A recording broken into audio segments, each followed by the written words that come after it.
Hey fam, King Cloud here. So today we are going to talk about my top 10,000 globally ranked Red Dragon Archfiend Centurion Bystial deck list.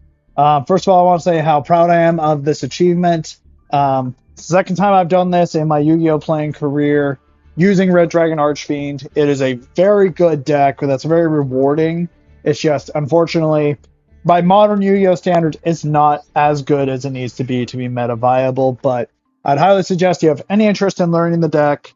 You really should. It is 100% worth the time investment as well as just the enjoyment. I mean, come on, who doesn't want big giant dragons to win the game for you? That is a pretty cool concept, right?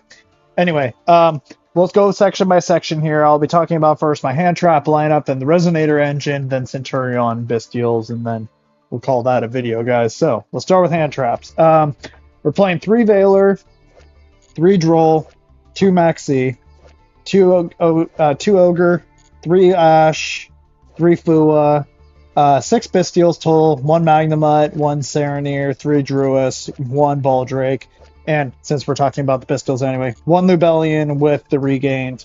Lubellion's one of those cards that I would love to play at 3, but it just doesn't do anything going second outside of searching you a Bystial, which, yes, that does require an interaction and can potentially create a plus situation, but we're in such an arms race right now with our current metagame that not having a Bystial available to you, it just feels kind of hard. Um, Realize it's not hand traps, but this is a good spot to put them as well. We have 2 called by and 1 cross out, of course, because we need Maxi and Fua answers like crazy in this deck. And of course, the 3 Imperm. Yeah, we're basically in the meta, guys. If you include the last format where you don't have Mitsurugi, Ryziel, or Malice, you're basically playing Blue Eyes, Fiendsmith Control, Mermail meta with Branded and some other decks kind of pumping along there just to, give some variety. So it's a hand trap meta. You have to play a lot of hand traps if you want to try to survive going second, and potentially even still win going first, just surviving off your hand traps. So now let's talk about Resonator, which is the meat of this deck, right? So inherently, Resonators have a problem, which is the only Resonator that does anything by itself is Soul Resonator. But you don't want to see a bunch of Resonators in hand. Truthfully, the only Resonator you really want to see in your hand is Soul Resonator and occasionally Crimson if you're trying to do lines around Bystials or some kind of negation around your Red Rising Dragon. The issue is Crimson doesn't do anything. You need to Synchro Summon into Red Rising Dragon, and then you can summon 2 Resonators from deck, which is why we play the absolute bare minimum of Resonators and try to maximize the absolute best ways to find them. So, yeah, we play 1 Synchron because having the level 1 to make Abyss is critically important, plus it helps you recycle Resonators, and of course, it's just a really good body to have when you need a Synchro climb. Again, as I explained, Crimson Resonator is an absolute necessity in this deck in order to maximize your Resonator combo and also allow you to actually play through some board states, because this has to get answered or else this deck just gets out of control. Vision is the best 2-of in the game, bar none. Don't even question it. This card is a summon if you have a level 5 or higher Dark on the field, you or your opponent. So, you happen to be playing as a Dark deck, you just get free special summon. Plus, it searches any spell trap that mentions Red Dragon Archfiend, which is basically Crimson Gaia and Red Zone in this deck. We'll talk about those in a minute. Now, as I said, Soul Resonator is the premier summon for this deck because it searches any level 4 or lower Fiend. Of course, it locks you into Dark Synchros, but who cares? You're playing Red Dragon Archfiend. That's what you're doing anyway. And provides you a destruction protection for your field as long as you control Red Dragon Archfiend. You can banish this card from your graveyard. 3-Bone Archfiend. Godsend for this deck. Thank God we got this card to actually make Resonators more of a complete archetype, because you can search this through Soul Resonator. You can use Foolish Burial or even Void Apocalypse, a tech card that I can talk about later in a short. Basically, this card is a 1.5 card combo starter that allows you to end on the same board Soul Resonator would, just minus Red Zone most of the time. But it's a recursive level 4 body that can level modulate by sending fiends from your hand, fiend tuners from your hand or deck to the graveyard. So it basically sets up your whole combo.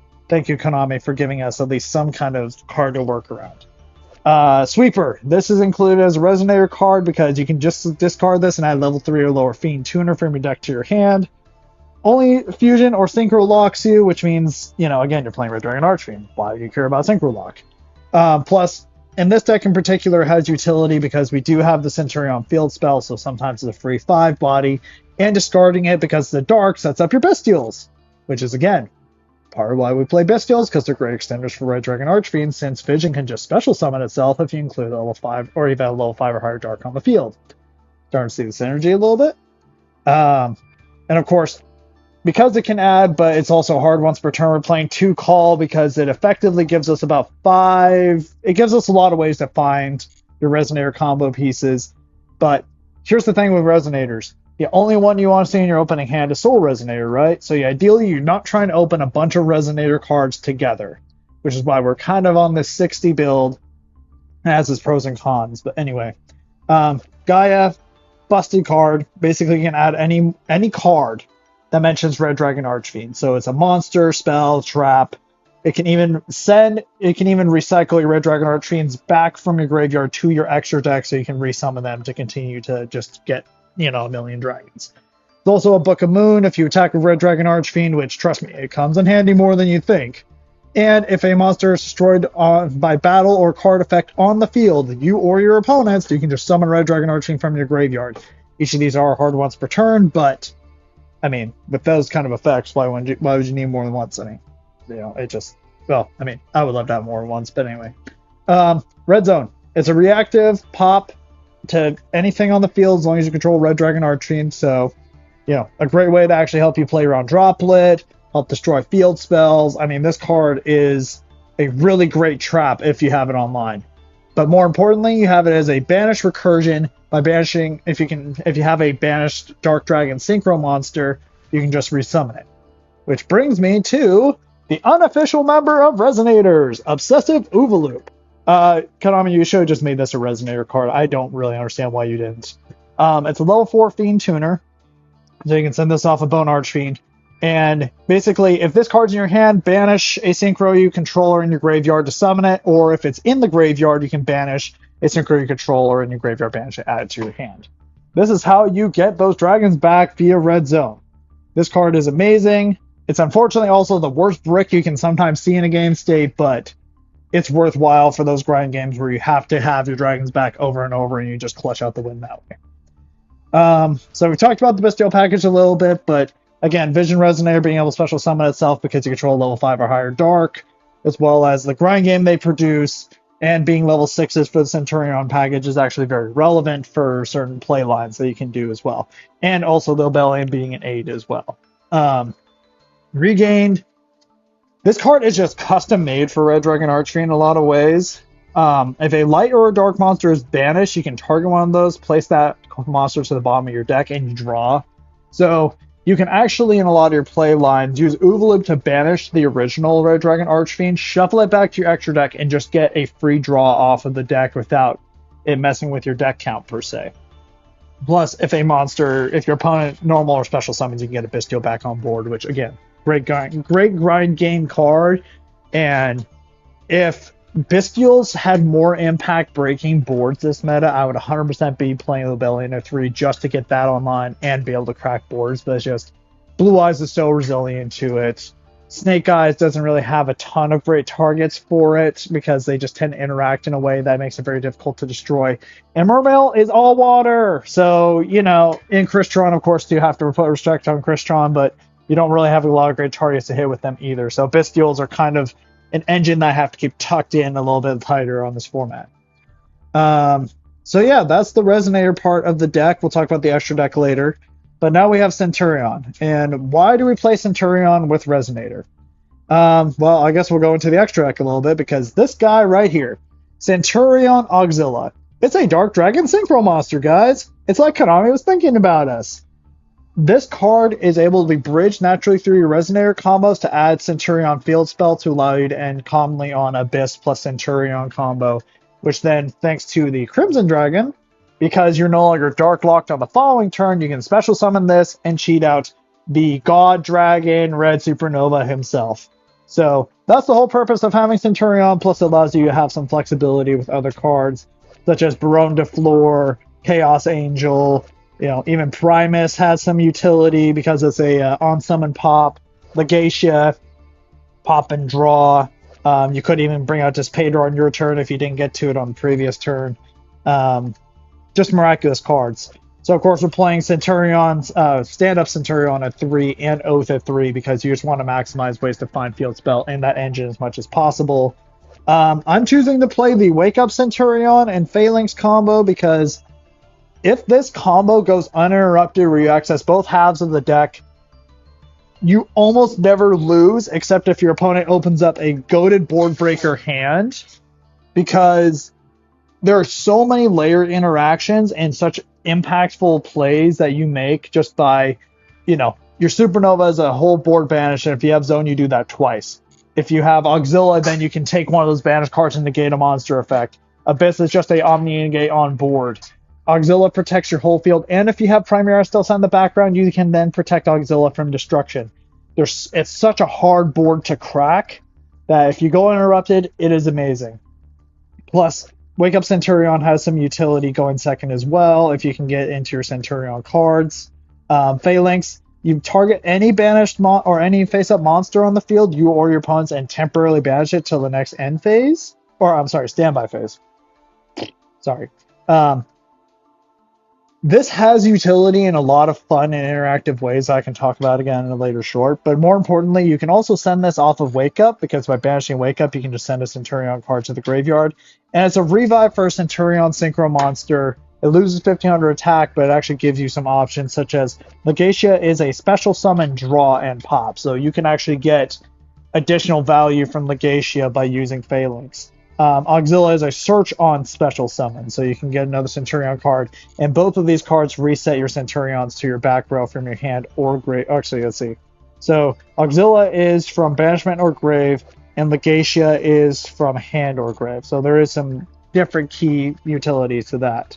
We're also playing one each of the level 4s, Primera, Trudea, and we're actually playing Atri in this build. If you guys know Archimo, he's also another really great Resonator player and content creator. He and I talk on Discord a lot. He and I actually talked about it. Atri is one of those cards that, from a more professional and content creator, or I'm sorry, not content creator, competitive view, it's not good. You have to have Emblema and Centurion cards both in the graveyard to gain a draw, but this also acts as a non-tuner for a Synchro Summon. So there's just a lot of utility and flexibility in your play lines that Atri provides that I think is worthwhile to have her included, because she's also now another level 4 body. If you open Crimson Resonator plus her, she does give you combos still in a way that, let's just say Gargoyle, for instance. It's a level 8 brick in your hand if you have nothing else to do with it, but it does give you other utility that Atri doesn't. So in my opinion, there's pros and cons to both ways. So real quick, what are we doing with this deck exactly? Well, through a series of combo lines, guys, we're basically going Red Rising Dragon to Crimson Resonator into Scarred. Scarred, when it's sent from the monster zone to the graveyard, it summons the original Red Dragon Archfiend from the extra deck to the field. So it acts as 2 level 8 bodies to then make Abyss and Dispater. That's your common Red Dragon Archfiend line. Now, if you have Centurion, of course, then we add in Auxilla, with ideally Phalanx in the back row, plus the 2 girls, either Atri or Trudea or Primera. Ideally you want Trudea plus either one of Atri or Primera in the back row. Plus then we also have Red Zone and Gaia in the back row. And if you really get crazy, you could potentially have Uvalu banish one of the Red Dragon Archfiends, have Dispater bring it back, and we end on a gigantic end board. And then you just play Yu-Gi-Oh! It's funny enough when you say that. You're not floodgating anybody. You're not creating unfair interactions. You're just saying, hey, make my board. Let's play. Let's see if you can break it. Which, I mean, again, unfortunately, to win games of Yu-Gi-Oh! Anymore, you kind of have to do unfair things, it feels like. So it feels great when you get to play this deck and win by playing the game. And that's the most important thing for me, man. It's like Yu-Gi-Oh! Is a game that you're meant to play with the opponent. And not you're supposed to just create floodgates in unwinnable situations. Now, mind you, the end board this creates feels like it's unbeatable, but if you don't draw any hand traps against any deck, it almost is impossible to win anymore in modern Yu-Gi-Oh! Unless you're playing a Go Second deck. So I don't feel like that's a good argument for this deck. More importantly, it has choke points and interaction points that you can interrupt to make the end board weaker, or potentially just win the game. So, anyways, guys, I hope you enjoyed this little deck profile. I don't do a lot of these. I don't do a lot of my content on YouTube. I actually do a lot of my content on Instagram at King Gladiator Gaming. If you can give me a follow there, I'd really appreciate it. I'm trying to get to 1,500 followers first, and someday 10,000 would be cool, and then maybe we can go from there. You know, I love Red Dragon Archfiend, man. This is such a fun deck. This is one of the best decks I think that has yet to reach its true maximum potential. I think that Red Dragon Archfiend as an archetype still needs more support. Maybe ways to actually make Supernova Dragon without having to commit to 4 bodies. But, I mean, as far as a monster, they have to commit 4 and 2. I think this card is very worthwhile. Anyways, guys, if you enjoyed this, please give my channel a subscribe. I'm going to be trying to make more content for this going forward. I realize I've been kind of slacking on that. And YouTube is a great platform for Yu-Gi-Oh! Content creators around the world, and I'm hoping they join the ranks of them. Anyways, guys, thank you so much for watching, and have a great day.